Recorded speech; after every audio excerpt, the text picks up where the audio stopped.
Glenn's a Liverpool fan. Hello, Glenn. Hiya, mate. How are you? I'm very well, thank you. Yourself? Good, I'm very well, thank you for asking. What have you phoned up to say about your team, Liverpool? Right. Well, firstly, I just think with the contract frustration, I can understand some Liverpool fans being frustrated. But basically, with the new management coming in, I think if Salah, Van Dijk and Trent Alexander-Arnold were offered new contracts last year, I still don't think they'd have signed last year because they wanted to see what, if they were in the plans, also what it was going to be like. Was there going to be a drop-off? Was it time to leave? Was that our bit done? Glenn, do you know what, Glenn? The only thing I'd say, and I agree with what you're saying there, the only thing about those particular players is that they would know that if they left, there would be a drop-off because they're three of the best players. Do you know what I mean? So yeah, it wasn't even part. It wouldn't even be if they were part of the rebuild because they are the rebuild. Yeah, I get what you're saying, but what I'm saying is until Slott came in and they probably seen what he was going to be like, I don't think they would have been interested in talking about a contract. What I think should happen, Glenn, at every single club, so you don't have this problem, is when you get down to 2 years, you put the contract in front of the player and you say, sign this, or we're going to have to sell you for the most amount of money we can. So you never get to this situation, ever.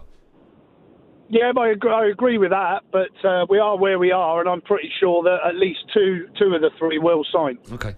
Glenn, thank you for your call. Let's go to Nevin. What a great name, Nevin, the Liverpool fan. Hi, Nev. Thanks for that, Andy. Do you know what? Just on that previous call about the contracts, it is what it is right now. And I get where they may have been thinking of, look, we don't know what's around the corner. But going back onto Darren's point of the different brands of football that we're experiencing right now, as a fan, I'm a season ticket holder. I've gone from edge of your seat watching an amazing team when they were on it. It was amazing to watch. But you're on the edge of your seat under Klopp. Now you've got a manager who his focus is to protect the defence and the goalkeeper. And if you're going to score on a counter, you're going to have to make sure everything goes right. And I'll use the example, the Forest goal. I was at that game. Yeah, great goal that was as well, wasn't it? It was a great goal, and everything went right for Forest. They defended so well. They had 2 banks of 5. They did a great job, and that goal was a brilliant goal. But that's what it took to win that game. And Nuno, Espirito Santos, he got his tactics spot on. But that's going to happen in games. But on the whole, I just think the way, Slott sets up the team, there's more protection. We're not all going, all 10 players are going forward, leaving like Van Dijk on his own or Konate or, one defender, where you got 3 breaking away. So I just think there's more protection. So the team's pretty much, it is the same, but they're just being managed with an air of, let's not go nuts at every opportunity. Do you think tactically he's better, Slott? I think tactically he seems to be more aware, and his plan B seems to be better on current evidence. On current evidence, there is a plan B, and you can see that it's evident in the changes in the second halves. He makes changes at the right time. They're definitely more composed under Arnie, so that's a fact. Yeah, they don't look I know this sounds silly, they don't look as headless. Do you know what I mean? Yeah, but that headless under. That was brilliant. Yeah, from defence to attack was ridiculously fast. Alan's up next. Hi, Al. Hi, guys. You all right? We're great. How are you? Yeah, very well. Great show as always. Thank you very much. Thanks, Al. What would you like to say? So I stumbled a little bit. Just and a plan C right now. Don't get me wrong. Under Klopp, I absolutely loved it. It was edge of your seat, rock and roll football for years.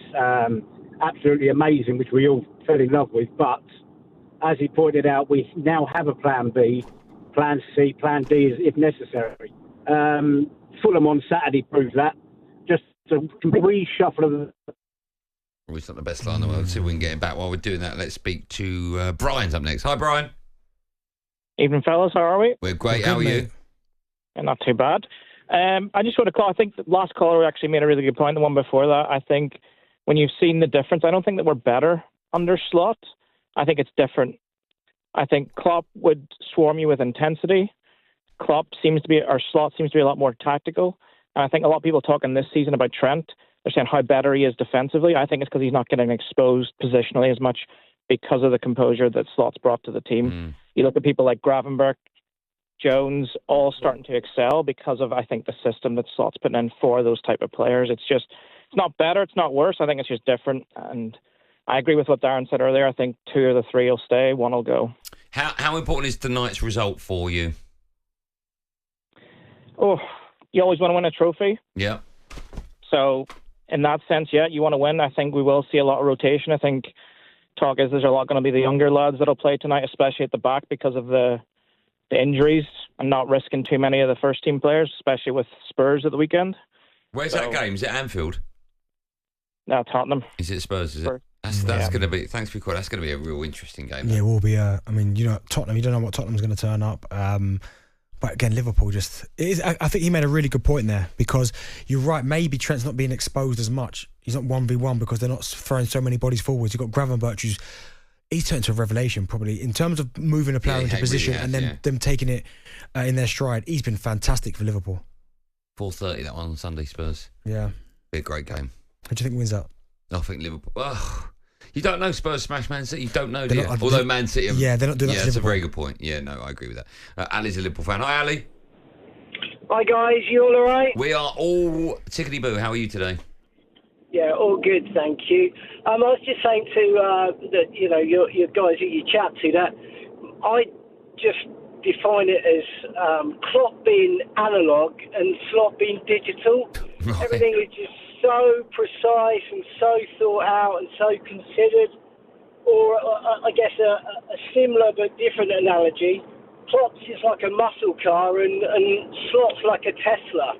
You know, you could just have the most excitement, the most fun watching a Klopp game, but you just sometimes never knew where it was going to go. Whereas Slott, you just every time I do a predictor, I get ahead of myself and sometimes think, oh, that'll be 3-0, that'll be 4-0, but it's just 2-0. It's considered. They just shut out, and it's just business, job done. Do you know what would be interesting, right? Thanks for calling, Ali. If Arne Slott does win the league in his first year, the conversation about Klopp and Arne Slott, yeah. Because listen, Klopp still won everything in my eyes. So I still think, but for Slott to come in and just bang, break that City dominance, ridiculous, win it straight away. This is probably an easy question to answer. Manager that's gone in first season and won the Prem? Oh, Ancelotti did it at Chelsea, didn't he? Did he first season? Did he? Or double? I think he did the double. Conte at Chelsea. Yeah. Okay. What about Mancini or Di Matteo Ranieri did it, of course, didn't he? At Leicester. Was that his first season? Wasn't he? Coming Pearson nearly took him down. Yeah, I think there's been a few. Conte, you said Conte, didn't you? Yeah. I think there's been a few. Yeah. Well, Pellegrini, was that his first season? Might have been. Well, there's been a few. Di Matteo just comes in and wins the Champions League. Yeah, okay, as you do. talkSPORT Drive with Andy Goldstein. Monday to Friday afternoon from 4 on AM, on DAB, via the talkSPORT app and on your smart speaker. talkSPORT.